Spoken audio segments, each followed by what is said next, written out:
Okay, good morning and welcome to the STS-76 post-landing press conference this morning.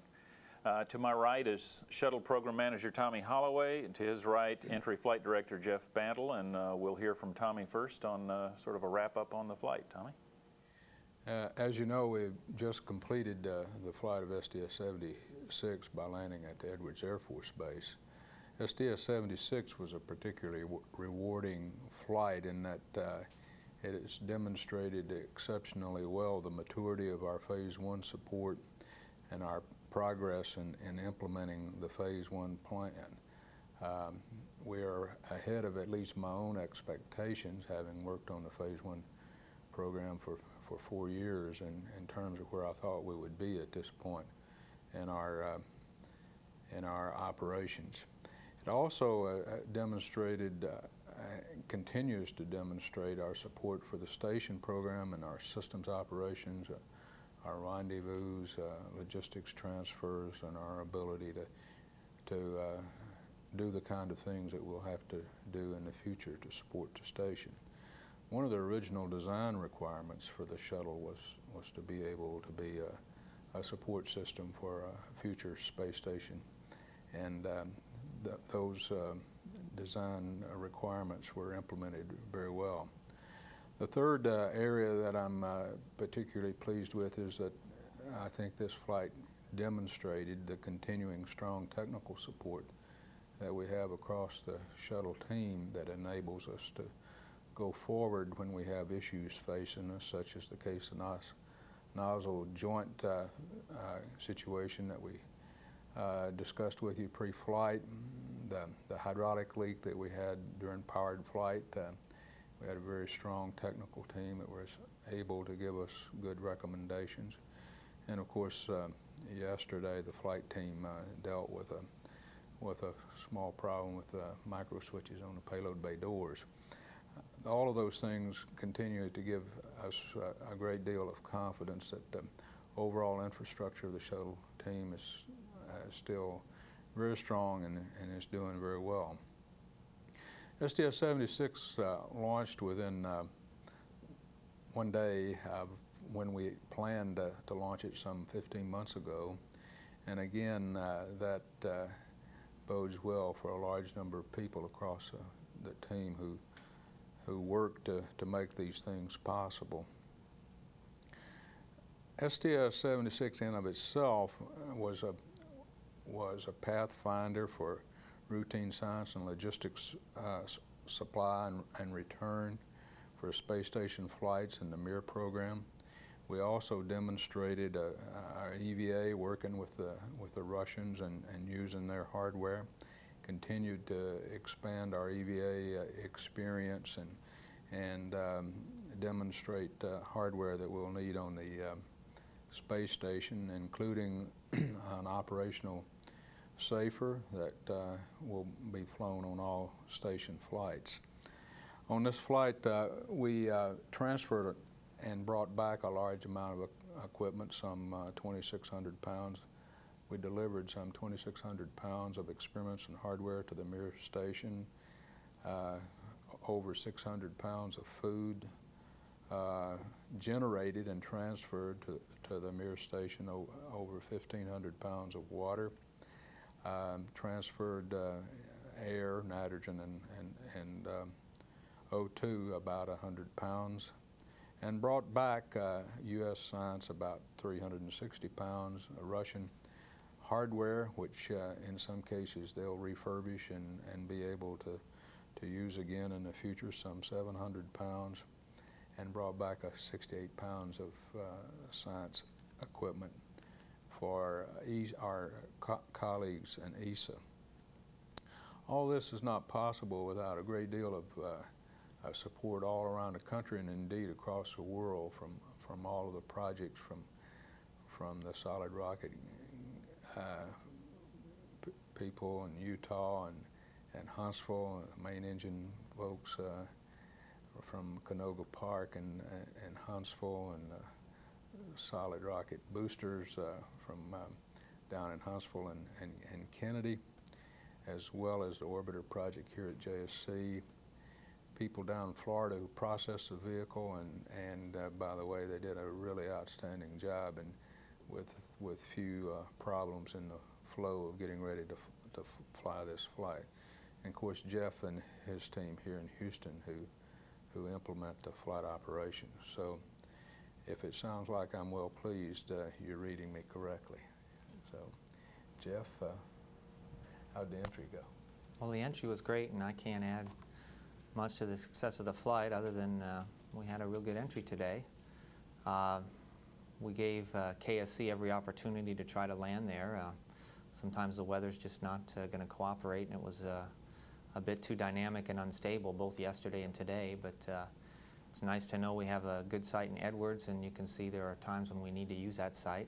I don't think we've landed there in quite a while. It's probably been on the order of a year, so we've been very fortunate with the weather at KSC for the last number of missions, and this flight it just didn't want to cooperate. So I suppose folks want to know about the hydraulic systems. They performed exactly as we expected them to.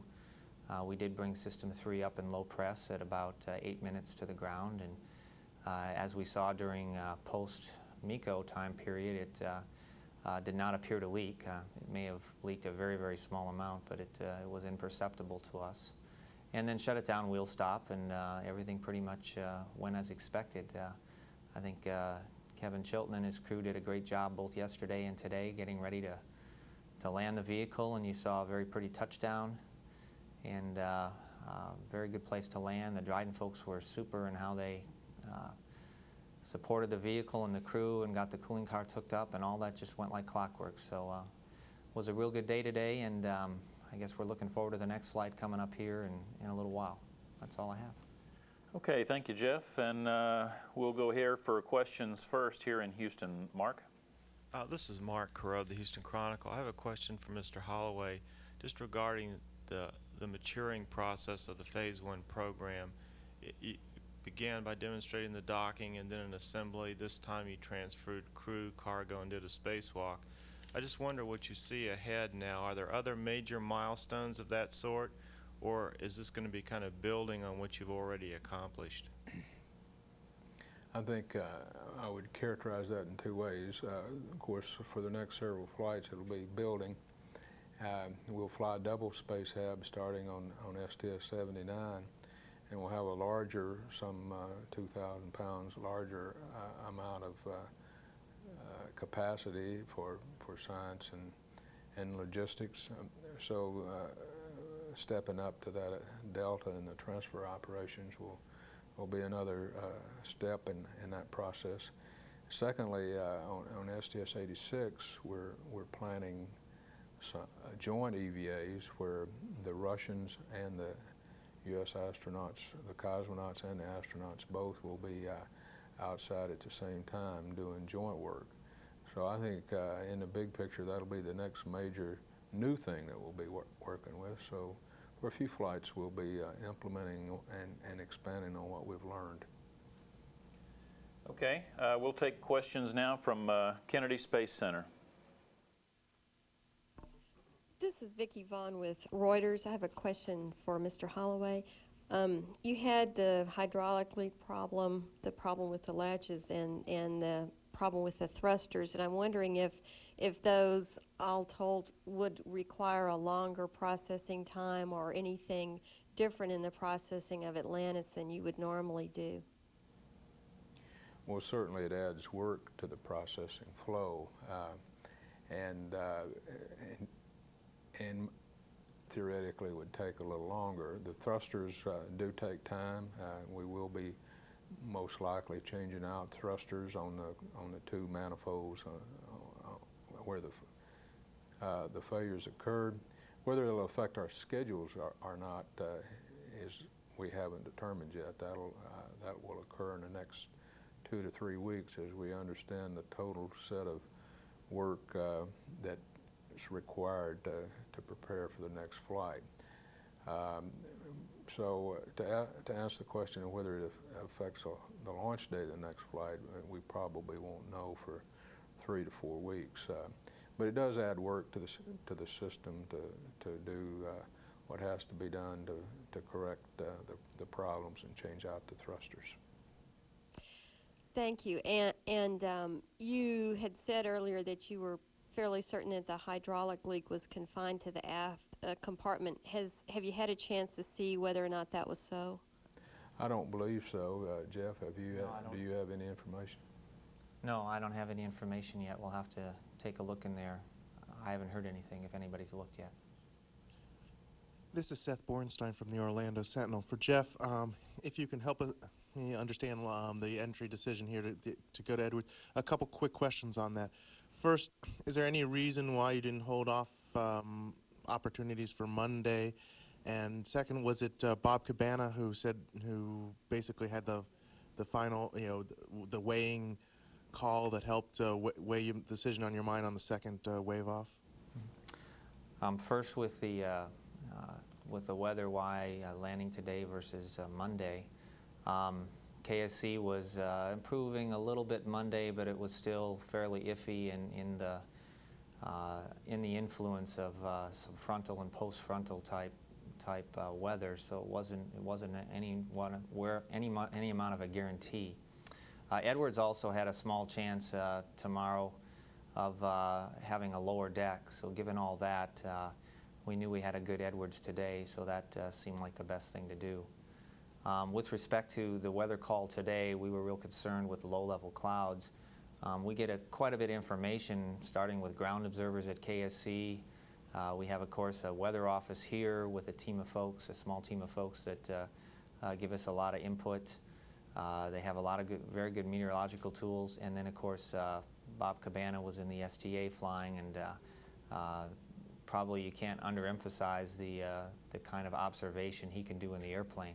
So really all those things together, I mean, the forecaster, with all the data he had, did not feel comfortable in changing his forecast to forecast go conditions. And Bob, from what he was seeing at the time and the possible trends, he was concerned also. So really putting all those together, the team felt that the best thing to do today, that KSC was just too dynamic. And I understand at landing time it was very marginal. There was a lot of clouds in the 1,100-foot region. I think about half the sky was covered.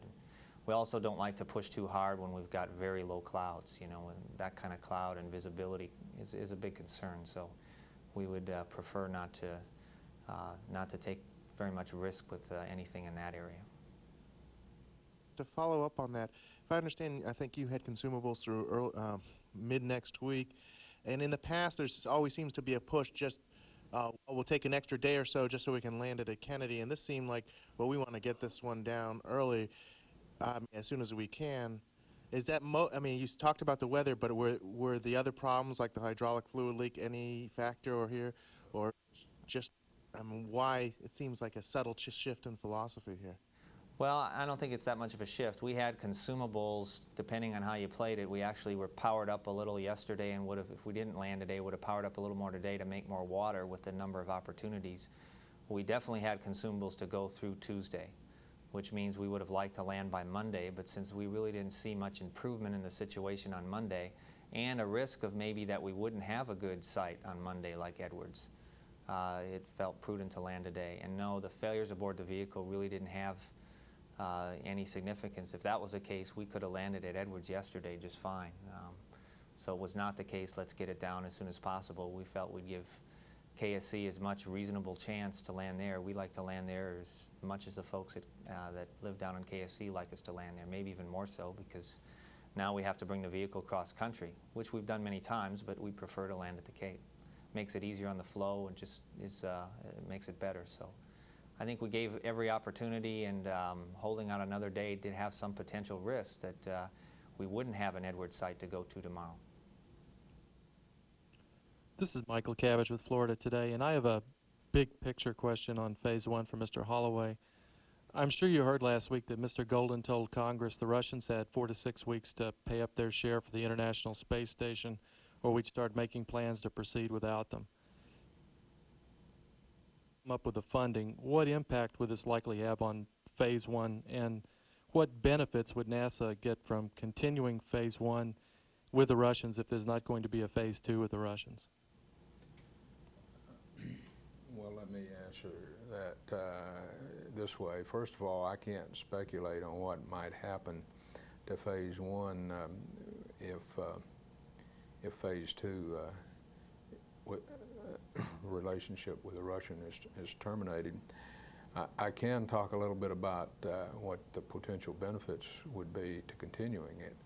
Of course, we do have an active science and research program on board the Mir, and we are learning a great deal from the Russians, and due to the opportunity of being able to participate on board the Mir with our own crew persons and implement the flight operations. So I think there's a great deal of work and research and science and risk mitigation that can go on during Phase 1, regardless of what the long-term relationships is. However, I'm not in a position to speculate on what might happen if the Phase 2 relationship deteriorates. This is Irene Brown with UPI for Mr. Holloway. With only one orbiter available to dock at Mir, are there any contingency plans for Shannon Lucid to return on a Soyuz if there was a lengthy delay in processing or something that prevented that launch on time, or would she just be asked to stay longer? Well, she would stay until the next Soyuz returned. We transported to the Mir a seat liner. As you may know, each individual crew person that rides on a Soyuz has their own individual seat liner that's tailored and shaped for them. We delivered a seat liner to the Mir for Shannon. If we get into a contingency situation, she would return on the Soyuz at the next opportunity. And one other question, I guess this follows on Michael's question a little bit. It seems that you're well ahead with some of your goals for the Phase 1 program, and I'm wondering if there is anything that you could think of that you would like to see added to the program at this point, if it seems like you're capable of doing more in Phase 1. Well, I don't have anything right now, but of course I haven't thought about it much either. Of course, so the answer to your question right now is no. Dan Billow from WESH-TV for another one for Jeff. Could you have waited another 10 or 15 minutes to give the go for the deorbit burn to see if those clouds would dissipate since you had another opportunity at Edwards awaiting you a little later in the morning? Yeah, I mean, we could have targeted this rev for KSC, and then if we didn't like the weather, waved off and landed at Edwards. Several things with that. One, we know this opportunity was good to Edwards. The next one projected to be good. The winds sometimes pick up a little bit, so you gotta, whenever you have a good opportunity, you like to use it. Also, it was clear to me that in the next 15 or 20 minutes, we weren't going to get comfortable with the situation in 10 or 15 minutes that we've been struggling with for hours. Even though yesterday there was a time period where it just got really beautiful really quick, it takes you a little bit of time to feel comfortable with that. Also, it was a little interesting in that the rev that we chose is that the communications at deorbit burn attitude weren't going to be very good. They were going to be in and out. And so therefore, that maneuver starts at 15 minutes. So we really only gave ourselves about 10 to 15 minutes to play with. And I really don't like to cut it any closer than that if we can help it. This is Stephen Young with Astronomy Now. A question for Tommy Holloway. This is the second consecutive mission in which you've had an opportunity to exercise your adrenaline glands. You had the faulty engine meter on the last mission and the problem with the payload bay doors yesterday and the APU earlier in the flight. Is this a sign that the shuttle fleet is getting old, or is there something else you can attribute this to? Well, I've been in this business for almost, we've been flying shuttles for 15 years. I've been associated in one way or another with the shuttle program. All of those years, including 4 or 5 years getting ready to fly the first flight. as I reflect on our history, the number of problems that we have to deal with versus time, there's not any particular pattern to them. I can remember in the early 80s where we struggle with much more difficult situations than we have on STS-76. And in fact, in the last 4 or 5 years, the orbiter on orbit has been relatively trouble-free in terms of decisions that require the management team to really consider such things as the hydraulic leak as we did on STS-76. So far I do not find a pattern that would suggest that any of these problems are caused by the orbiter getting old. I think we just happen to have a couple of things that lined up on this flight, in the last couple of flights. And of course, historically across the entire program, we track literally thousands of situations and small failures that occur in processing and hardware preparation and during the flight, and are continually looking at trends and failure rates to monitor the health of the program. And to this date, we don't see any trends that would suggest that there's anything to be concerned about. Pete Galtieri with the West Kentucky News for Jeff. Jeff, the conditions at landing, both observed before when you had to make the decision, they were within the margin, and at the landing they were actually at the margin. Would you say the overriding factor would have been Bob Cabana's assessment of the situation, knowing that he didn't want to work at the margins and that he didn't want the orbiter to come down at anything less than good weather without having 100% APUs? The answer to your question is no. I mean, I'm not saying he's a very significant input to the process, but today the observation at the time we had to make the decision, about 30 minutes before the burn, was marginally acceptable right at the SLF, but there were significant cloud coverage, very low, about 1,000 feet, as close as 2.5 miles to the SLF and moving that direction, and there was broken to overcast, and that's a very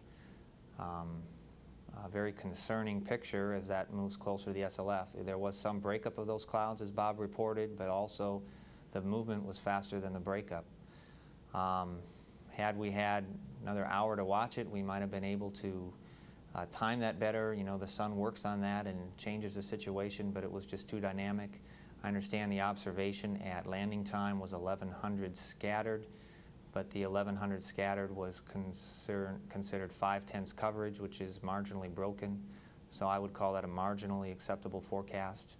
I mean, I have felt every reason that at about the time we were going to deorbit that there was a 50-50 chance, or maybe even a little better, that the site would be go, but the 40 or 50% chance that it wouldn't be go was too much risk to take with 1,100-foot clouds. So Bob's input was very big. We had good instruments in our meteorological shop to track the situation. We had visual observations with satellites. We had radar. We had NEXRAD.